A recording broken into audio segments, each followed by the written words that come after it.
जय गुरु जी, संगत जी, सभी को जय गुरु जी। शुक्राना गुरु जी महाराज का अनंतम अनंतम शुक्राना। संगत जी, आप लोगों के जब क्वेश्चन आते हैं ना, तो उनमें से एक क्वेश्चन ऐसा है जो कि भोग को लेकर है कि हम गुरु जी को भोग लगाते हैं। हमारे दिमाग में बहुत सारी चीज़ें आती हैं, तो हो सकता है कि जो मैं आज शेयर करने वाली हूँ आप लोगों के साथ, ये जो क्वेश्चन का आंसर आपको इससे आपके जवाब मिले। दूसरा, एक आंटी का सत्संग है संगत जी, जो कि जितने भी मैसेजेस हम लोगों के पास आते हैं, जिसको हम टेलीपैथी मैसेज कहते हैं, ये कितने सही होते हैं, कैसे पता चलता है, इन सब चीज़ों का भी जवाब मैं आज आपको देने वाली हूँ।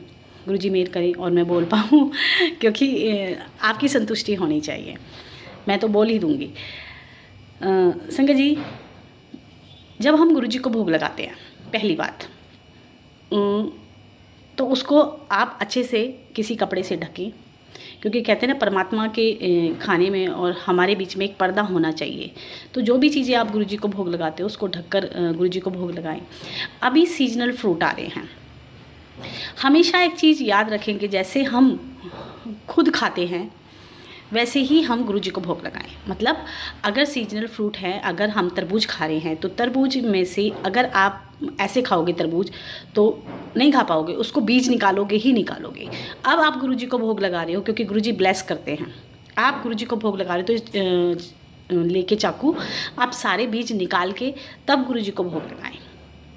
आम है तो आम को इस तरीके से काट के स्लाइस बना के खाएं, ताकि वो जब आप उठाएं और गुरुजी को माथा टेक के भोग को, तो एग्जिट आप ऐसे ही खा सकें, उसमें कोई चेंज ना करना पड़े।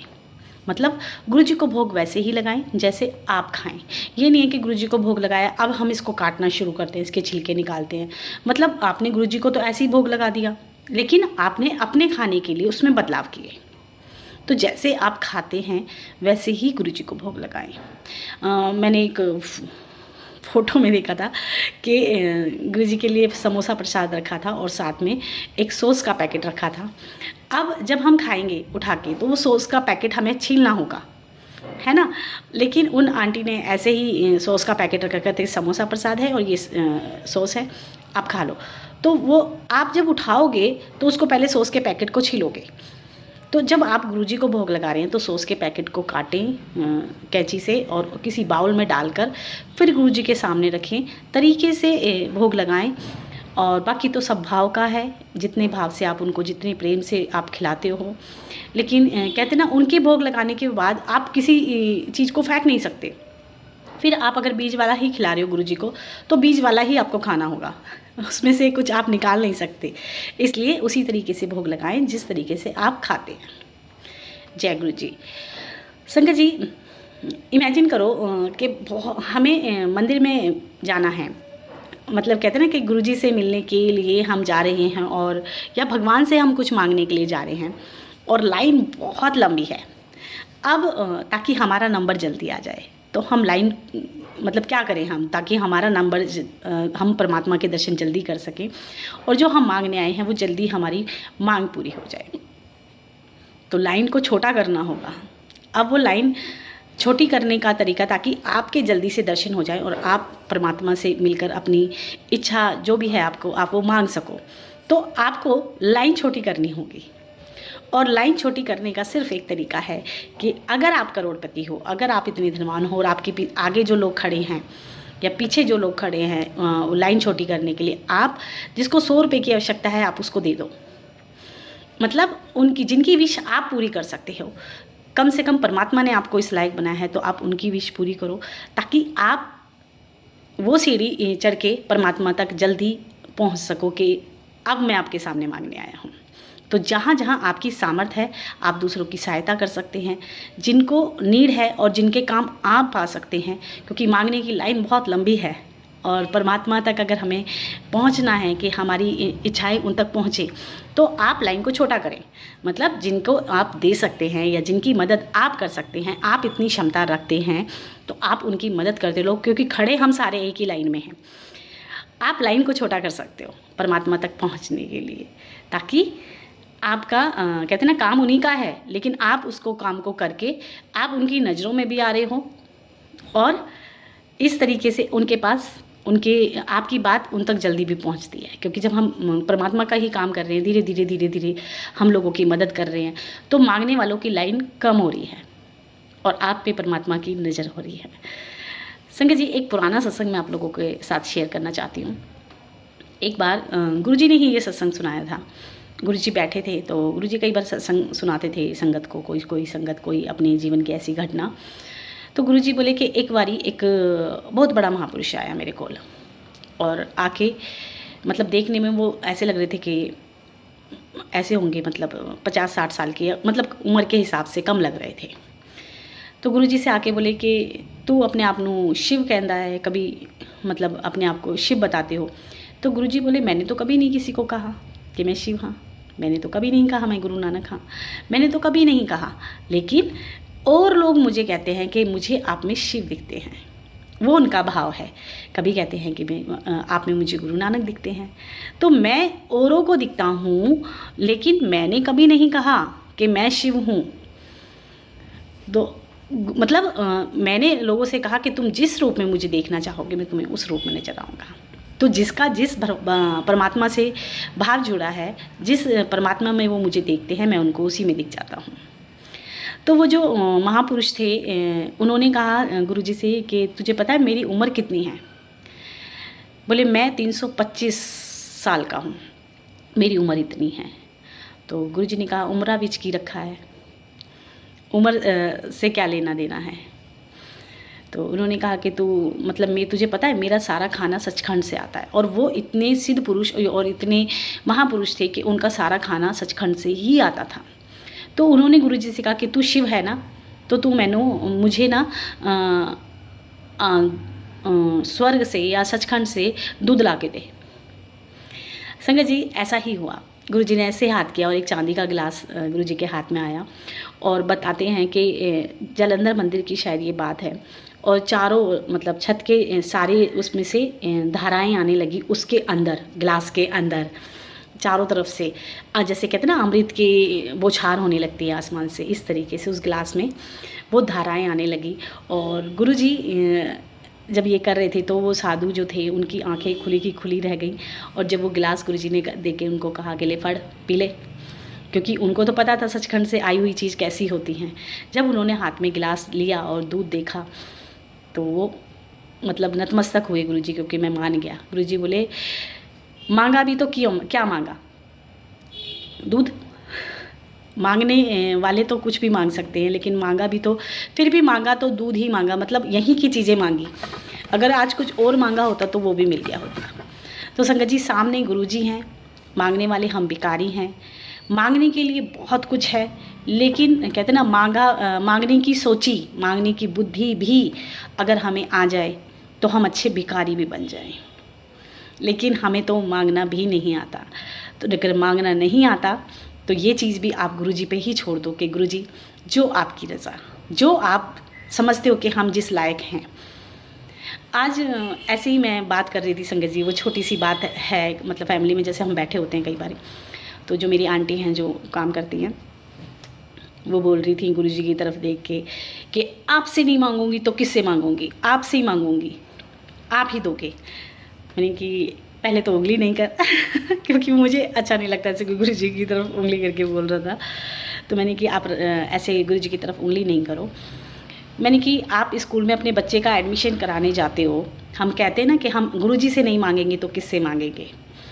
तो हम बच्चे का एडमिशन कराने जाते हैं तो क्या हम जाके स्कूल के टीचर को ये कहते हैं कि तू पास करेगा ही करेगा, अगर तू पास नहीं करेगा तो कौन पास करेगा? तो टीचर भी ये कहेंगे कि पास करना नहीं पढ़ना होना ये आपके बच्चे की जिम्मेदारी है। मैं तो चाहता हूँ कि सब पास हो जाए, लेकिन जैसी मेहनत आपका बच्चा करेगा वैसा उसको रिजल्ट मिलेगा। आप किसी टीचर को ये नहीं बोल सकते कि आपके स्कूल से मेरा बच्चा पास ही होना चाहिए, आप नहीं करोगे तो कौन करोगे? नहीं ना। तो जैसा हम अपना भांडा तैयार करते हैं, अपना पात्र तैयार करते हैं, मतलब जब तक हम मांगने के हकदार नहीं हैं, जब तक हम मेहनत नहीं कर ले, वो तो बैठे ही देने के लिए हैं, पर कम से कम इतना बड़ा पात्र तो कर ले जितनी हमारी रिक्वायरमेंट है। पात्र हमारा इतना सा है, चाहते हैं हम गुरुजी से इतना, तो आप सिमरन मंत्र जाप उनको याद इतना तो करो कि वो आपकी झोली में पाएँ डालें, तो वो आपकी झोली से निकल कर नीचे ना गिरे, मतलब आपके पास कुछ बचे ही ना, क्योंकि आपके पास इतना बड़ा पात्र नहीं है। तो वही है कि वो देने के लिए बैठे हैं। आपकी मेहनत और आपके प्यार, आपके भरोसे पे डिपेंड करता है कि आप कितने अच्छे स्टूडेंट हो गुरुजी के, कि आप उनकी कितनी रज़ा में रहते हो। और उसके लिए आपको अपना पात्र तैयार करना होगा, क्योंकि अगर नहीं करेंगे तो वो डालेंगे भी तो उस पात्र से बाहर निकल जाएगा।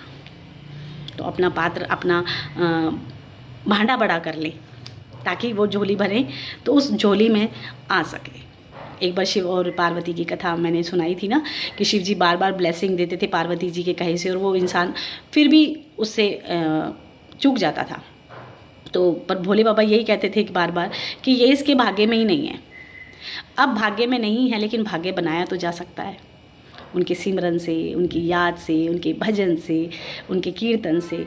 तो वो पात्र हम बना लें तो शायद परमात्मा हमें उसमें डाल के दें, तो वो हमारे पास ठहर जाए। संगत जी, आज जो मैं सत्संग आप लोगों के संग शेयर करने वाली, संगत जी आप अपने क्वेश्चन भेज सकते हैं, नंबर मैं देती हूँ। बहुत सारी संगत को बहुत सारी कंप्लेंट है अपने सत्संग को लेके। एक तो मैं एक चीज़ बोलूँ संगत जी, मैं एक दिन में एक ही सत्संग शेयर कर पाती हूँ। दूसरा मैं ये बोलूँगी कि अगर आपकी जर्नी बहुत लंबी है तो आप लाइव क्यों नहीं आते हो? आप लाइव आके गुरुजी की महिमा सुनाओ। एक दिन में नहीं होगी, 2 दिन में होगी, 3 दिन में होगी आपकी जर्नी, आपके सत्संग। मतलब बहुत से लोग ना, बहुत सी सारी संगत कैमरे पे आने से थोड़ा सा हिचकिचाती है। हम कुछ गलत नहीं कर रहे हैं, हम अपने गुरु की महिमा का बखान कर रहे हैं। और अगर ये महिमा का बखान, उनकी कृपा अगर हम सब नहीं बताते तो आज शायद हम भी सत्संग सुनने के हकदार नहीं होते, हम तक भी सत्संग नहीं आते। गुरुजी ने चलाया ही ये इसलिए है ताकि हम सब एक दूसरे के सत्संग सुनकर गुरुजी के करीब आ सकें, उनकी महिमा को जान सकें। तो जिनकी सत्संग बहुत अच्छे हैं, बहुत प्यारे हैं, जिनकी जर्नी बहुत प्यारी है, वो शेयर क्यों नहीं करते हैं? आप लाइव करो आके। लाइव में आपको 1 घंटा पूरा मिलता है, आप लाइव कर सकते हो। और सत्संग को लेकर जिनकी कंप्लेंट है तो संगत जी मैं एक लिमिट में ही सत्संग डाल सकती हूँ। अभी तो मैं एक ही वीडियो डाल रही हूँ, कुछ बिजी शेड्यूल की वजह से, कुछ और भी रीज़न हैं। लेकिन अभी मैं 2 से 3 करने 1 से 2 करने वाली हूँ वीडियो, फिर 2 से 3 भी करूँगी, क्योंकि आप लोगों के सत्संग तो मुझे डालनी ही है। इसके बाद भी किसी के सत्संग अभी पेंडिंग है और लगता है कि ब्लू टिक नहीं आया, तो आप मुझे याद दिलाओ, क्योंकि नीचे चले जाते हैं सत्संग। जय गुरु जी। संगत जी, आज जो मैं आंटी का सत्संग शेयर करने वाली हूँ आपके साथ, उनके बेटे का सत्संग है।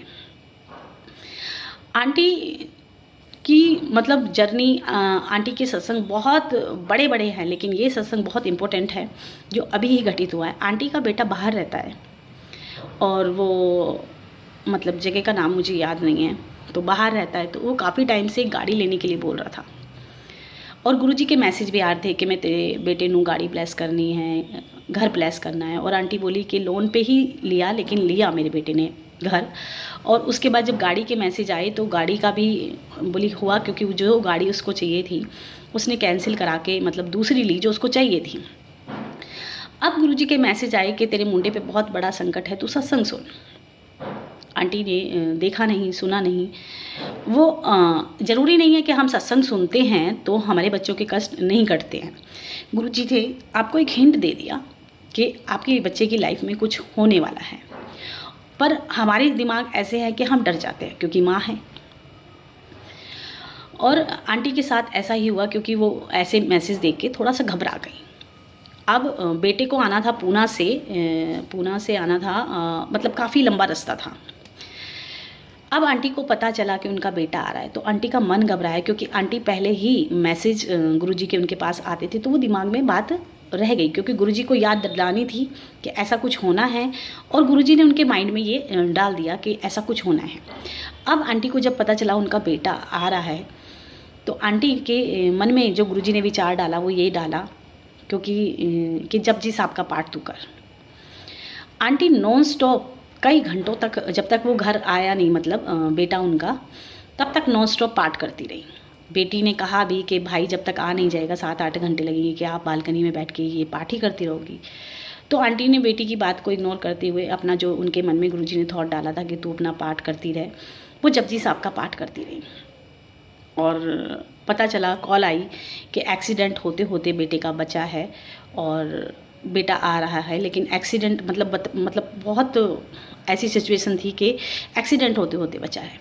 आंटी घबरा गई, और आंटी ने फिर मन में ये बताया कि जब तक बेटा घर नहीं आता गुरुजी के सामने बैठ के मैं पाठ करती रहूँगी। अब जब बेटा घर आ गया, उसके अगले दिन उसको कहीं जाना था परिवार के लोगों को लेके या छोड़ने। बेटा अगले दिन चला गया। जब बेटा अगले दिन वहाँ से उसको छोड़कर वापस आ रहा था तो संगत जी उसका फिर एक एक्सीडेंट हुआ। और एक्सीडेंट ऐसा हुआ कि सामने से अगर बैल मतलब गाड़ी जा रही थी तो बैल आया था, और बैल अगर नहीं आता तो आंटी बोली कि बहुत बड़ा एक्सीडेंट होना था बच्चे का। और जो वो बैल था या वो नंदी जी थे, बोले वो गुरुजी ने उनके रूप में आके वो सारा कष्ट उस बच्चे का उन्होंने अपने ऊपर ले लिया और उसको काफ़ी चोट लगी।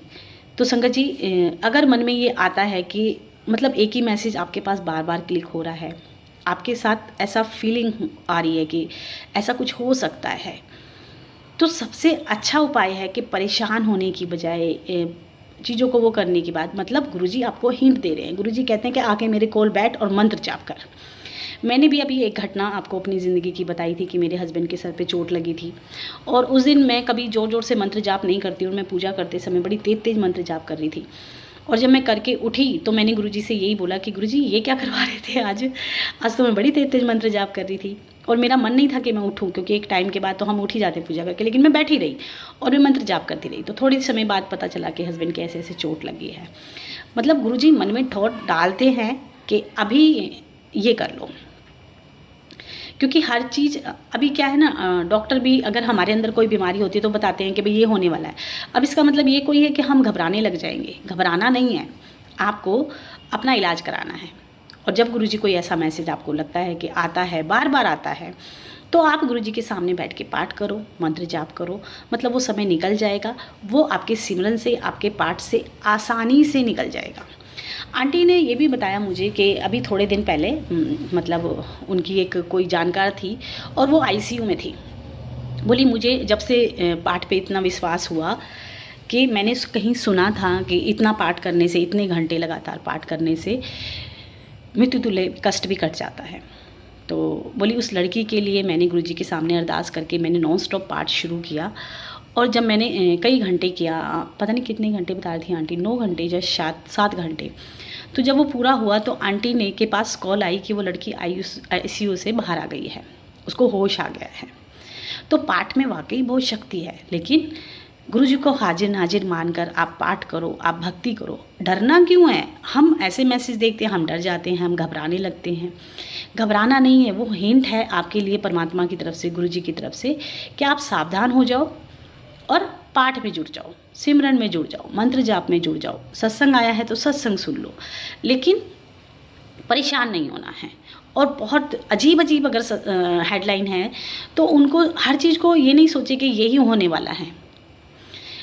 मन को परेशान नहीं करना है। कुल मिला के आपके पास गुरुजी हैं, गुरुजी के पाठ हैं, गुरुजी का मंत्र जाप है। आपका मन घबराता है, आप वो करो, पर परेशान नहीं होना है। ये नहीं सोचना है हाय मेरे बच्चे को क्या हो जाएगा, कुछ नहीं होना। इसीलिए गुरुजी ने आधा कष्ट तो पहले ही गुरुजी काट देते हैं जब बोलते हैं कि ऐसे होना था और मैं टाल देता। मतलब आपका मन बेचैन होना, ये सब चीज़ होना, तो ये कष्ट ही तो कटने हैं, और क्या है।